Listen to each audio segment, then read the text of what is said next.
د یخنۍ موسم راتلو سره سم خلکو ګرم لباسونه اچول شروع کړي دي او د سره سره د لنډه بازار رونقونه هم بحال شوي دي. لنډه بازار چې په حرف عام کې کباړي بازار یادېږي، هغه بازار دی چرته چې د بهر ملکونو نه امپورټ شوي سیکنډ هند یعنی استعمال شوي پوشاکونه خرڅیږي چې پکې سویټرې، جرسیانې، کوټونه، جرابې او بوټانو په شمول تقریبا د استعمال هر قسمه سیزونه شامل وي. د بازارونو نه غریب او متوسط میډل کلاس سره تعلق لرونکي خلک ځان لا د جمی موسم پوشاکونه اخلي او د کې اکثریت د هغه کسانو د کم چې د یوام سٹور نه ځان د پاره نوي پوشاکونو اغستو وس نه لري.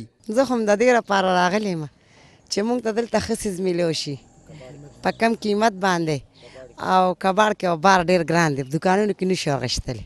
یخنۍ لپاره راغلي یو چې موږ ته ښه څیز زموږ ټولو بچو ته میلو شي او موږ یې بس والو خپلو بچو ته یې واچوو، هغوی پکې ګرم وي. بس لنډه بازار ته 50% نه زیات تنخوادار طبقې سره تعلق لرونکي خلک هم راځي. یو تنخوادار خیبر نیوز ته ویل غریب جو मिडिल متوسط طبقہ ہے اس کے لیے تو یہ بہت زیادہ اچھی مارکیٹ ہے، کیونکہ یہاں سے جو چیز ملتی ہے وہ بازار چلیں جائے اس سے ڈبل ریٹ پہ بھی نہیں ملتی ہے، تو اس لیے پھر ہم اس مارکیٹ کا رخ کرتے ہیں کہ چلیں یہاں سے اچھی چیز مل جائے گی. د لنډې یعنی د کباړ روزګار کوونکي که د یخنۍ موسم راتلو ته خوشحاله دي، نو بل خوا هغوی ته د ستونزو د ولې هغوی پریشانه هم دي. سږ خو د نورو په کلونو په دغه باندې ګاهک هم نشته جي او یخنۍ هم ډېره کمه شوې ده. افغانان چې تللي دي که نه دې په وجه باندې کاروبار باندې ډېر غټ اثرات پرېوتي دي.